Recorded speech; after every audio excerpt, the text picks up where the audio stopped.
Greetings and welcome. If it's your first time here, I'm glad you found me.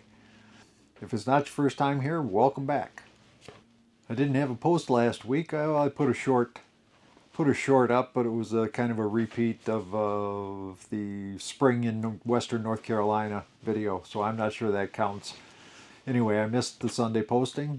Life got in the way here in Western North Carolina. That's the first one I've missed since last May, so I guess that's not too bad. You'll forgive me, I hope. I'm going to be talking a little bit today about downsizing and decluttering, and that may be a continuing topic here. There's quite a bit to do around the house as far as decluttering goes, so I might start a new playlist on the channel. Decluttering, there's that much to do. It's time to let some things go. I've talked a little bit in the past about being in accumulation mode, and I think we find ourselves doing that from time to time. Things just seem to pile up on us, and there's a lot of good reasons for cutting back, realizing that you're accumulating again, and feeling the need to cut back a little bit. A lot of reasons for that, like I said. Not the least of which is getting rid of some of the stuff you just don't need. You don't use it, things that you haven't used in months or years or, who knows how long. I've got plenty of those things, and it's time to get rid of some of them. One of the benefits is going to be less stress. You have things that you don't use, and I've probably mentioned before feeling guilty for not using the things you have. I have these things, I should be using them. Well, you get rid of them, then you don't feel the need to be using them anymore. A little bit of less stress there. Some of the bigger things, there's maintenance involved. Most of you know I'm a motorcycle guy. I've got a motorcycle that I haven't ridden much. A friend of mine expressed some interest in it, and he's coming in next week to pick it up.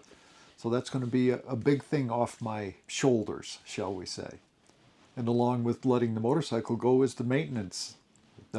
Maintenance, insurance, the cost of just having it. So that'll be a big one. That might be the impetus to me really doing some serious decluttering around the house. I'm a terrible procrastinator, so it's hard for me to get started on things. Another good reason for decluttering is, especially at my age, I'm 75, soon to be 76, is doing it myself so someone else doesn't have to do it when my time comes, whenever that might be. I'm not planning on it being anytime soon, hopefully, but when it does come, whoever's left behind is going to have to deal with all my stuff. And there's stuff that no one else should have to deal with. I have things that I need to deal with myself. So I'm hoping the getting rid of I hate saying getting rid of, passing on the motorcycle to someone else would be, I hope it will be the impetus to me really getting serious on decluttering some other things. And like I said, getting started is the hard part.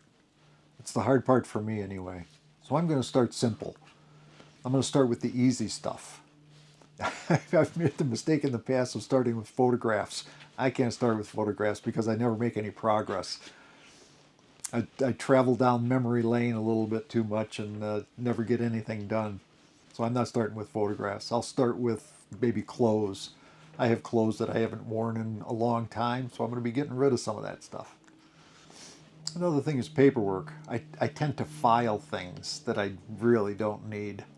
A lot of things can be filed digitally now, so receipts and things like that can be put in a digital file, and that's real easy to deal with.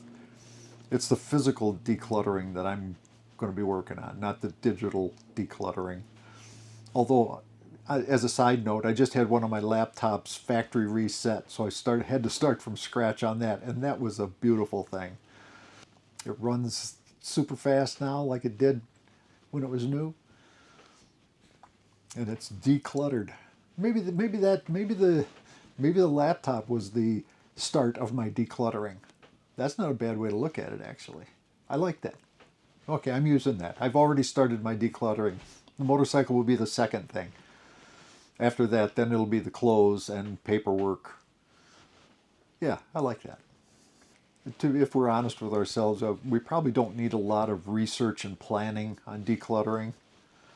It's just a matter of doing it. You know, there's a lot of information out there as far as how to do it or how to get started, you know, what to get rid of. I think everybody has to decide for themselves what to get rid of. Well, you know, like I said earlier, I'm a terrible procrastinator. I tend to overthink and over research and over plan, and I want to do it right the first time. So rather than getting started and doing something a little wrong, I want to get started and do everything right, which of course never works anyway. And I think what I'm probably going to do is pick one room, start in one room, and do the easy stuff first. You know, start in the closet. It's pretty easy to pull out clothes you haven't worn in a long time. That's a pretty easy thing to do. You know, even if you think, oh, I might wear this, if you haven't worn it in the last year, time to go. That's the way I look at it. If I haven't worn it in a year, it's going. I think my particular method of doing it, once I get past the clothes, because the clothes will probably be all going to the thrift stores or the shelters or something like that. But I think I'm going to be separating things, the things I want to keep, things I want to donate, things I'm just going to toss out because they aren't worth anything to anyone. And I think I might add a category to that for a garage sale. I don't like garage sales myself as far as putting them on, but I might be able to talk Kathy into having one. But the main thing is just to get started doing it. And like I said earlier, I think I'm going to take the laptop as my start, the motorcycle as the second step, and then once the motorcycle is gone, I'm going to get serious about the rest of it. And I've got some personal areas that are specific areas that need to be thinned out or decluttered, if you will. I've got a lot of camping gear. Now, Kathy and I have kind of decided that our camping days are over. As far as motorcycle camping is what we've done in the past, and those days are over. I'm not so sure my personal camping days are over, so my needs for camping gear has changed. We have a lot of stuff that we don't need for the type of camping that we did together. But I want to try, we'll see how it turns out, but I'm going to try doing some motorcycle camping on my own. So I've got a small tent and a single sleeping bag, and I bought a new air mattress.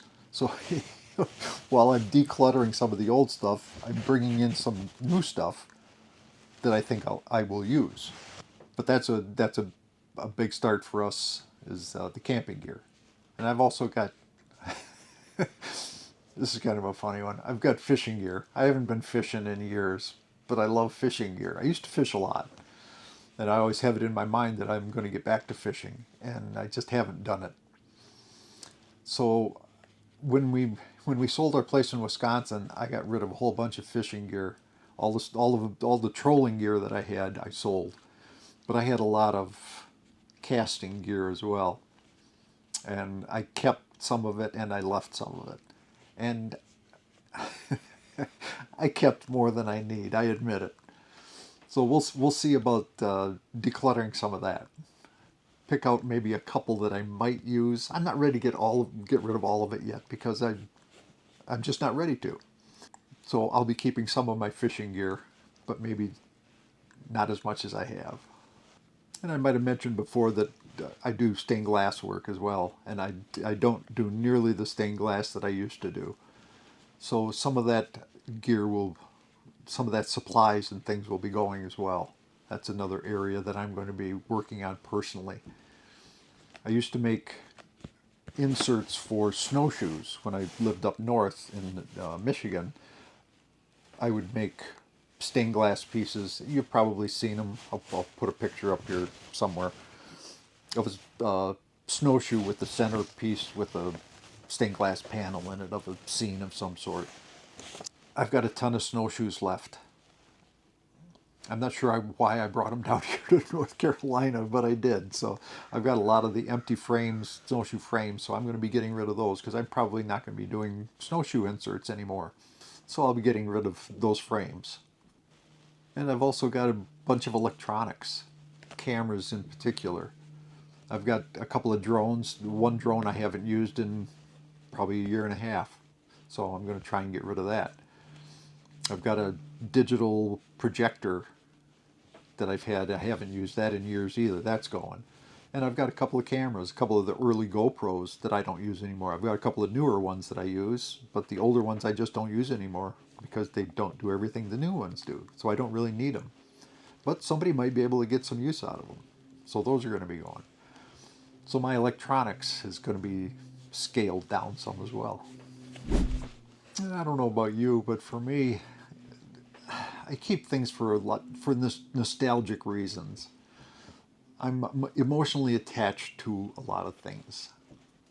Now the things I've already talked about are the easy part.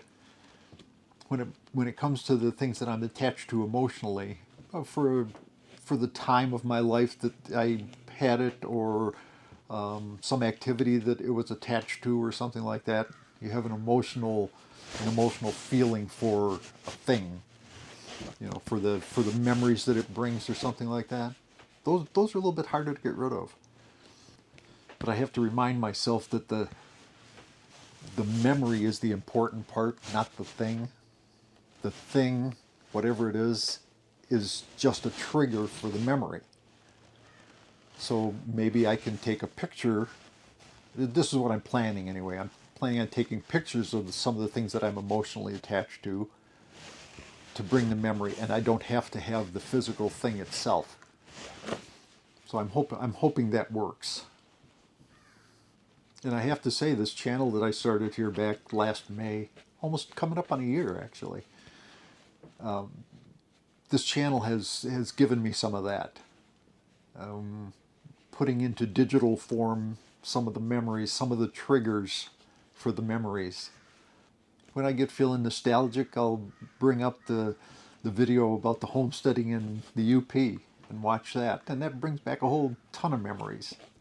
And that's a good thing. I don't need to have anything physical from that time, because I have the pictures and the videos and the discussion of that time. So that all brings back the memories that are important to me. And it's the memories that are the important part.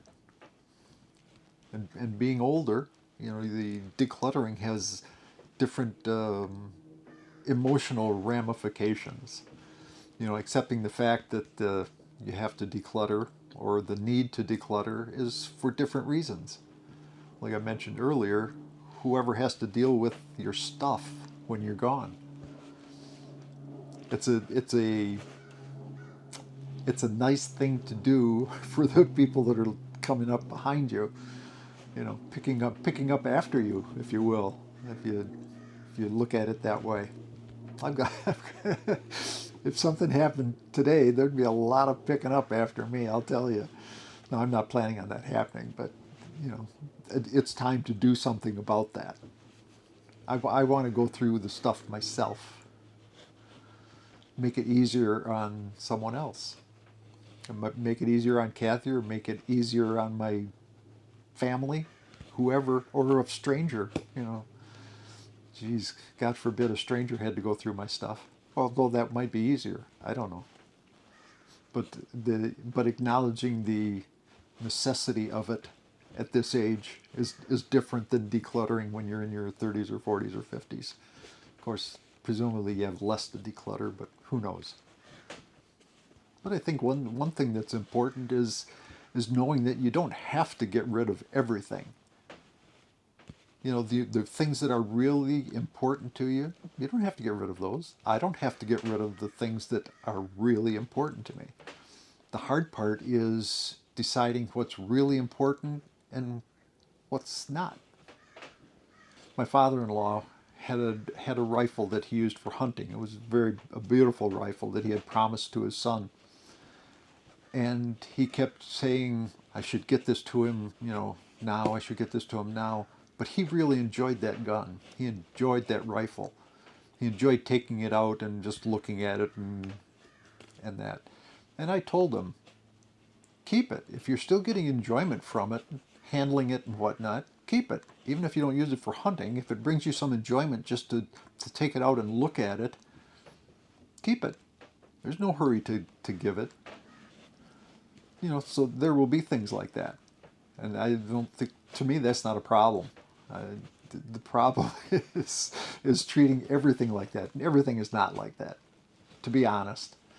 You have to decide what those important things are and keep those important things. You don't have to get rid of stuff, no matter your age, whatever your age. From time to time, I laugh at Kathy because we talk about when our time to quit motorcycle riding comes, that she won't be selling her motorcycle. She'll be keeping it. Even if she can't ride it, she'll go out and start it once in a while just to listen to it, to sit on it maybe. She's not going to sell her motorcycle. That's her motorcycle. She put every mile on that thing. It's got coming up on 135,000 miles or something like that. She's not going to give that to somebody else, sell that to somebody else. I wouldn't expect her to. I don't personally have that attachment to my motorcycle because I've had several. You know, they've been replaced and whatnot. I love my motorcycle, but I don't have an emotional attachment to it. That type of emotional attachment to it. I do have an emotional attachment, but it's not that dramatic. So the bottom line is, you know, it's okay to keep some things, but the memories are the important part. And we were talking about downsizing and decluttering. Under the downsizing part of that, a lot of times that you think about that as moving to a smaller space, whether it's a smaller house or a smaller lot or an apartment, a condominium, whatever. And Kathy and I have talked about that some. And as long as we're both healthy in that, we really don't have any intention of moving anywhere else. We've talked about it before, having a smaller place on a bigger lot would be nice, but you know, we're happy where we are. We have great neighbors and we have things the way we want it now. If we can declutter a little bit, I think that will be sufficient for us. It seems like the larger your space, the more stuff you accumulate. We're going to be fighting that here in the coming months in the decluttering portion of that. When I lived in the UP, I had a big barn. It was pretty full. If I'd had a bigger barn, it would have been fuller. It's just the way those things seem to work. I don't know why. It's human nature. Maybe it's my nature. I don't know. But anyway, a smaller space gives you less opportunity to accumulate things. So a smaller space is sometimes helpful. But like I said, we're not doing that. We don't have that plan right now. And I'm hoping, and I fully expect, that once this decluttering gets in full swing and once it's accomplished, or once I see some serious progress beyond the computer and the motorcycle, that it's going to be a pretty joyous thing. It's going to feel good to having gotten it done. I think the sense of accomplishment of doing something that's overdue. I think we probably, all of us have been in that situation where you put something off for a while, and then once you finally do it, the feeling of elation when it's done is pretty dramatic. I'm looking forward to that. So that will help with the motivation to get it done. And not to mention the free space that we'll have. You know, more space in the closet. I won't have to be shoving things back and forth to get to get at the 3 or 4 items that I actually use. That'll be nice. And the tools, you know, I've got a bunch of tools. I didn't mention tools earlier, but I've got a bunch of tools that are sitting around taking up space that I have to walk around from time to time. And it'll be nice to have that space. Yeah, absolutely. So I'm looking forward to feeling good about getting it done. And I'm looking forward to less guilt about not using the things I have, like the fishing gear. You know, I have all this fishing gear and don't use it. Yeah, I feel a little guilty about that. So I'm looking forward to not having that guilt. So I'm trying hard to look at the positive side of decluttering and downsizing. I'm trying to look at it as not losing and not giving up, but more about moving forward into the current times. What's important now. And like I said at the beginning, there'll be more coming about the decluttering. You'll follow my progress here. Maybe keep me honest with it. So look for a new playlist if you're spending any time on the channel at all. A new it'll probably be decluttering and downsizing or something like that. You'll recognize it. So check that out when you get a chance or when you come back and see if there's anything new there. This particular video is more of an overview, getting started kind of thing, and the details will be in the upcoming videos. They might not be this long, or maybe they'll be longer, who knows. In the meantime, there are a couple of books that I became aware of while I've been thinking about the decluttering and things. And one is Keep the Memories, Lose the Stuff by Matt Paxton. You might want to check that out. Now, I haven't read these entirely. I read the reviews on them. It looked really good, and I might be looking into that a little bit more. But you might want to check it out if you're into the decluttering mode. Another one is it's an odd title, so bear with me here. The Gentle Art of Swedish Death Cleaning. That sounds pretty ominous, doesn't it? But I read the synopsis on it, and I think it'll be a good one, and I'm going to look seriously at that one too. You might want to check that one out. That one's by Margareta Magnusson. So, the Gentle Art of Swedish Death Cleaning. And I'd also like to draw your attention to another YouTube channel, if you don't mind a recommendation. I came across him some time ago, and I like his channel, and you might too, so you might want to check it out. It's The New Retired Me, and the fellow's name is Tim Childers, or Childers. I don't know if it's Childers or Childers, Childers. And he's out of Chattanooga, Tennessee, and he's got a channel. He's a baby boomer type guy. I think he's 65, something like that. And he has a pretty interesting channel. He has a lot of decluttering stuff too that he has some interesting ideas on. So you might want to check him out if you're looking for something to do. I'm sure he'd love to have you. So I think that's about it for this time. Like I said, sorry about missing last week. We're back on track now, so here we go. If you don't mind, if you like, subscribe, hit the notification bell, share, all that good stuff.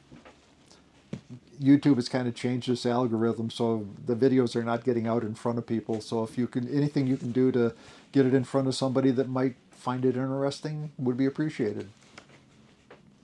And I hope to see you for the next one. Thanks for stopping in. Peace and joy.